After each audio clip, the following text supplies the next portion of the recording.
The exiles of the stars. The Zyrrh had once believed themselves untouchable. Their starships had crossed 1,000 light-years, their crystalline towers had glittered on worlds with red skies and silver seas, and their voices had carried weight in the Concord of sentience. But power meant nothing when the Concord decided you no longer belonged. Kael'vor stood on the bridge of the refugee ship Elthra, staring at the star maps that glowed faintly on failing screens. The once proud fleet was now reduced to a handful of crippled vessels limping through the void. Hulls were scorched, engines groaned, and supplies had dwindled to the dregs of ration paste. Even the children had stopped asking when they would see home again. They knew there was no home left. The voice of Drathis, his second-in-command, broke the silence.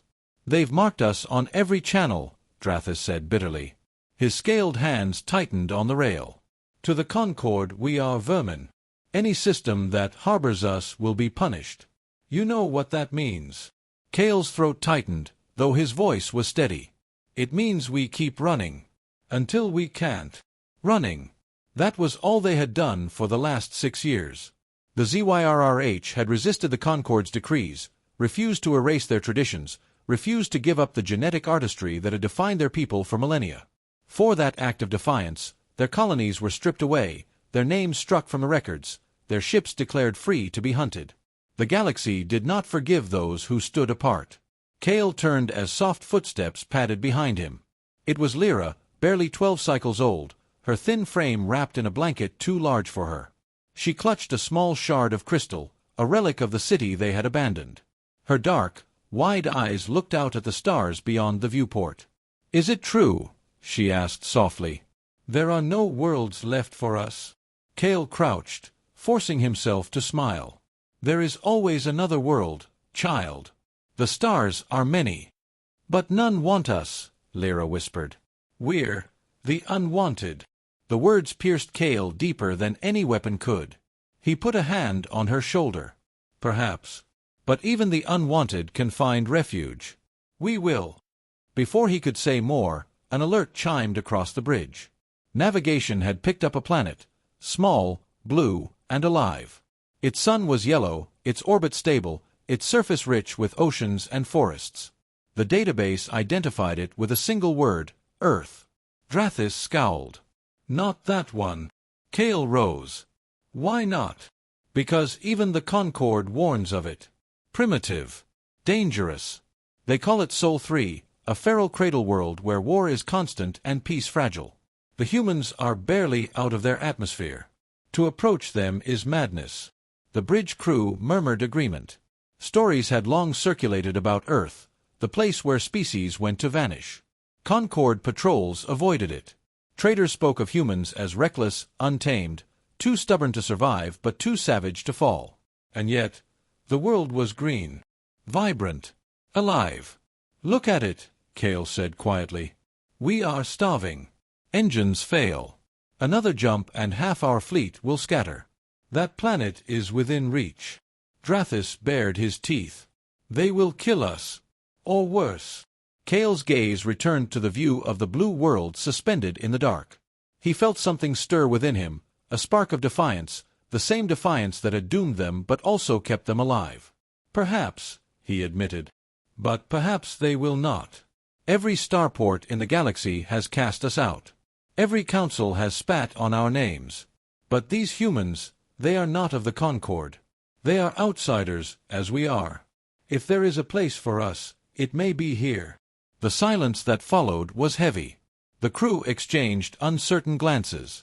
Finally, Lyra's small voice cut through it. "If no one else wants us, maybe they will." Kael looked at her, at the fragile hope in her eyes, and knew the decision had already been made. He straightened and gave the order. "Set course for Sol. Bring us to Earth." The bridge trembled as the battered engines fired. For the first time in years, the Zyrrh fleet altered its trajectory not to flee, but to arrive. Behind them stretched a galaxy that had rejected them.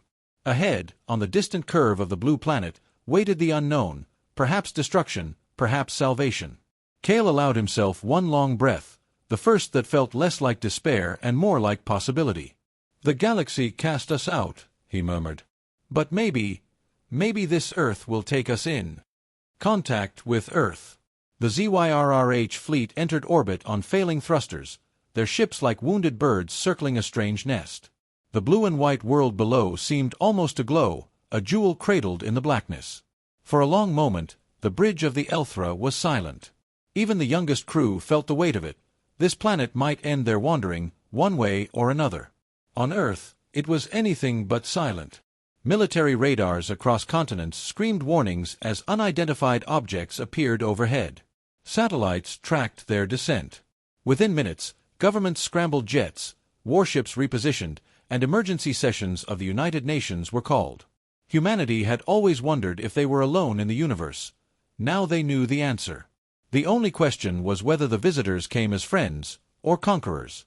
Dr. Elena Ramirez pressed her palms flat on the conference table in New York, trying to steady herself. She had spent her life studying languages, patterns of thought, the possibility of non-human communication. Now, it was no longer a theory. It was happening. "Their ships are damaged," she said, voice firm though her heart pounded. "They aren't here to invade. They need help." Colonel Marcus Hayes, seated across from her in his pressed uniform, narrowed his eyes. "Or it's a trick.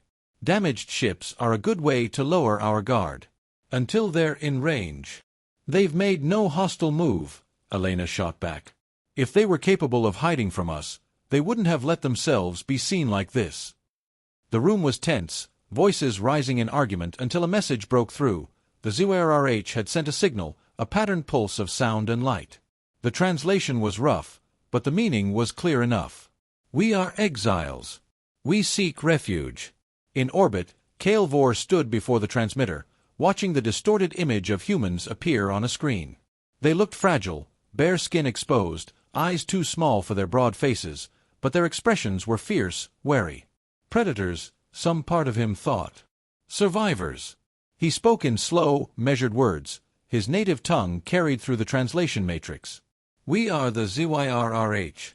The galaxy has cast us out. Our children starve. We ask only shelter." The humans listened. Some frowned. Some leaned forward with fascination. Others scowled with suspicion. Kael could not read them fully, but he sensed division. Back on Earth, Elena leaned toward the microphone. "This is Dr. Ramirez. You are welcome to speak with us. But you must understand, our people are afraid. We need to know who you are, and why the galaxy cast you out." Kael hesitated. To tell the full truth was to expose the shame of exile. But to hide it might mean death. Slowly, he explained, how the Concord demanded obedience, how the Zyrrh refused, how every world had closed its ports against them. Elena listened, translating his words for the assembly. Around her, officials shifted uncomfortably. For centuries, humans had known exile, war, and persecution.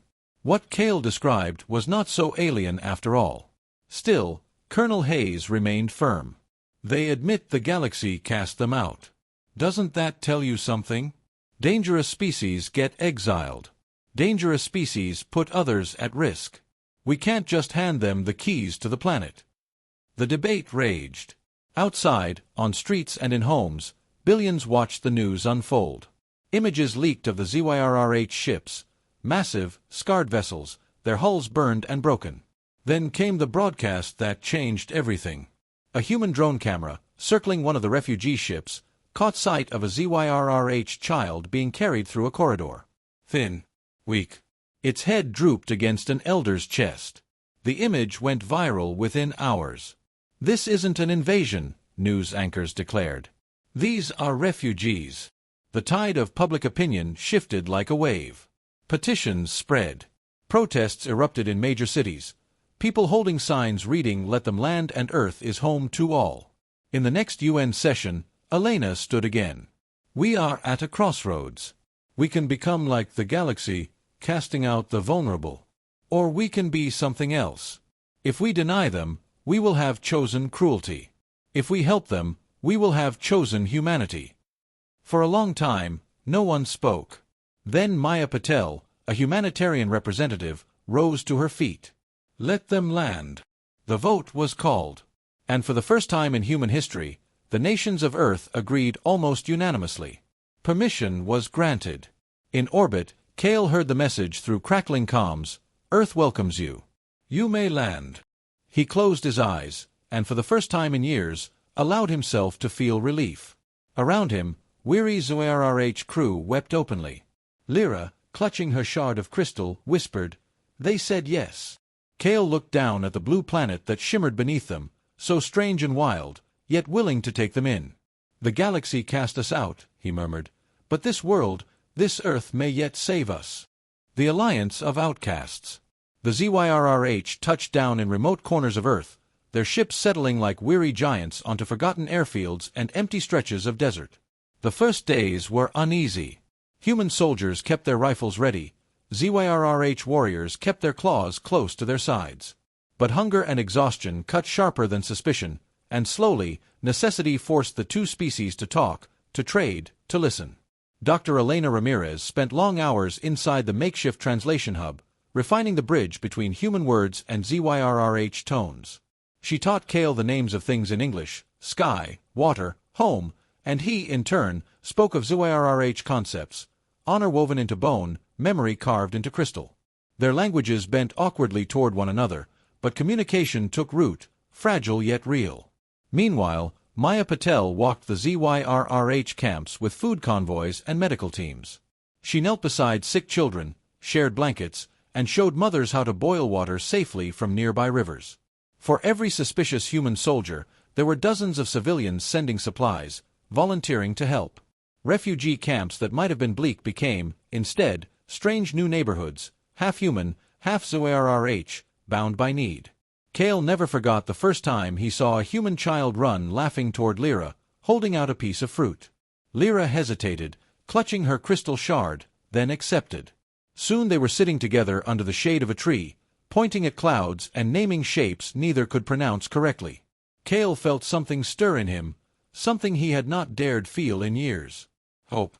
Yet hope was fragile. Colonel Hayes remained wary. His reports to the UN grew sharper each week. "They're integrating their technology with ours," he warned in one briefing. "Our engineers are studying their reactors, their weapons. We don't know what this will do to our balance of power. We may already be compromised." But other voices pushed back. Scientists marveled at Zyrrh bioengineering, plants that cleaned water instantly, fungi that healed wounds faster than human medicine. Artists painted Zyrrh starlore, musicians transcribed alien harmonies.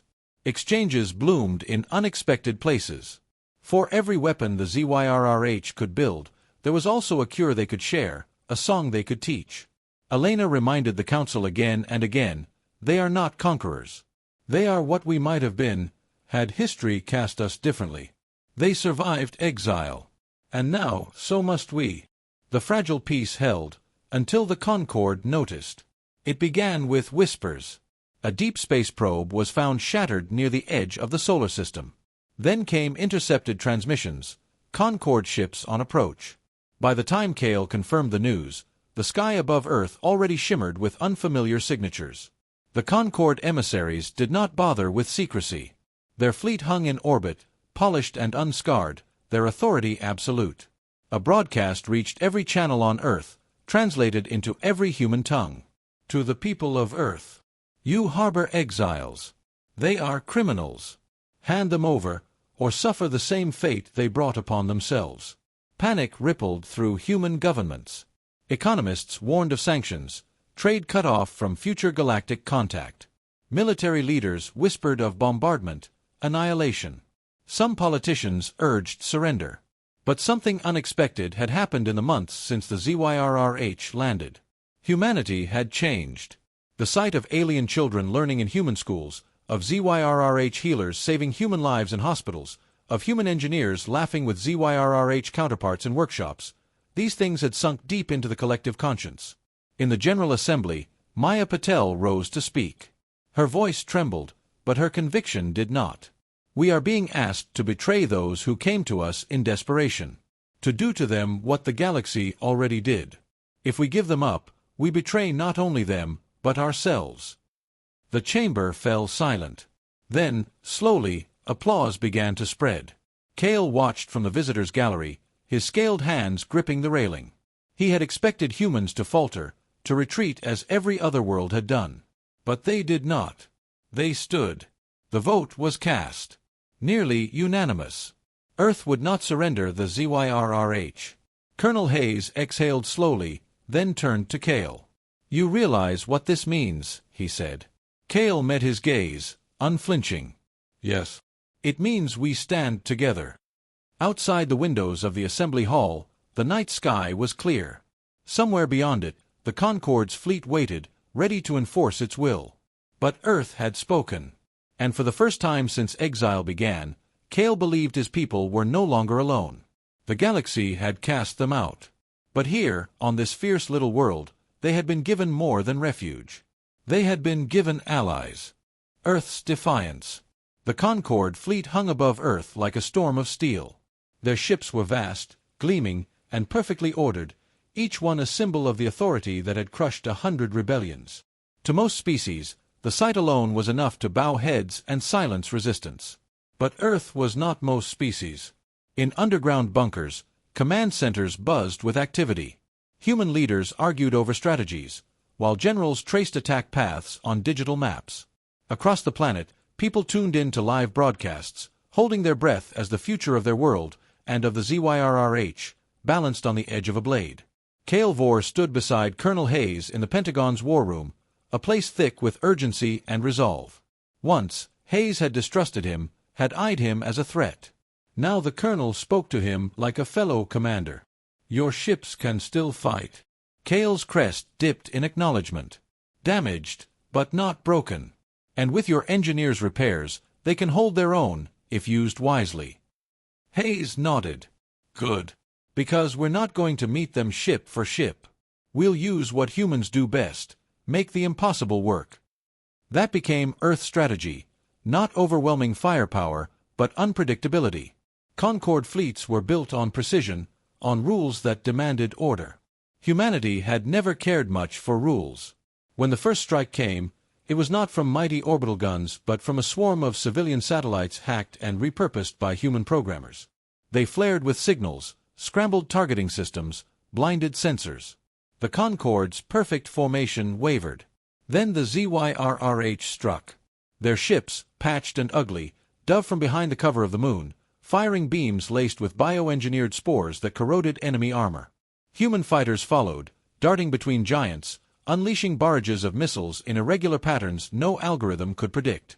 The battle was chaos, and chaos was where humans thrived. On Earth's surface, billions watched as images streamed live. Concord warships faltering under unorthodox attacks, human and Zyrrh vessels flying side by side. For the first time, the galaxy's arrogance cracked. But the Concord was not easily undone. Their flagship advanced, a leviathan bristling with weapons. It unleashed a beam that tore through a Zyrrh cruiser, splitting it apart in a flash of light. For a heartbeat, despair threatened to return. Cale's voice rang across comms. "Stand firm. We are not alone anymore." At his side, Hayes issued the order. "Activate the net." Across Earth, hidden launch silos fired in unison. Thousands of small satellites ignited, forming a lattice of electromagnetic interference around the planet. The Concord's weapons faltered, guidance systems spun wild. Their advantage in discipline and power collapsed under a storm of improvisation. The humans had turned their own weakness, lack of advanced fleets, into a strength. The battlefield itself became their weapon. The flagship staggered as Zyrrh spores ate into its hull and human missiles struck its exposed flank. At last, with a roar that shook the comms, the giant vessel cracked apart, spilling fire across the void. Silence followed. The remaining Concord ships retreated, unwilling to continue against an enemy that refused to fight by the rules. Cheers erupted across Earth. In refugee camps, Zyrrh lifted their voices in a deep, resonant song, their tones mingling with the cries of human joy. For the first time, they sang not in mourning, but in victory. Later, in the UN chamber, Earth declared its stance to the galaxy. The broadcast went farther than the Concord intended, carried on hacked channels to every world in reach. Maya Patel stood before the cameras, her voice steady. "We are human. We are not perfect, but we know this. Those who come to us seeking refuge will not be cast out. We are stronger together than apart. Let the galaxy hear us. Earth stands with the outcast. Kale watched beside her, his eyes glistening. In that moment, he knew his people's long exile had ended. They had found not just a sanctuary, but allies who shared their defiance. The galaxy had cast the Zyrrh out. But Earth had welcomed them in, and together, they had shown the stars that compassion was stronger than fear. As the celebration spread, Elena Ramirez whispered to Kale, half in English, half in Zyrrh, "Home." Kale nodded, his voice deep and certain. "Yes. At last, home."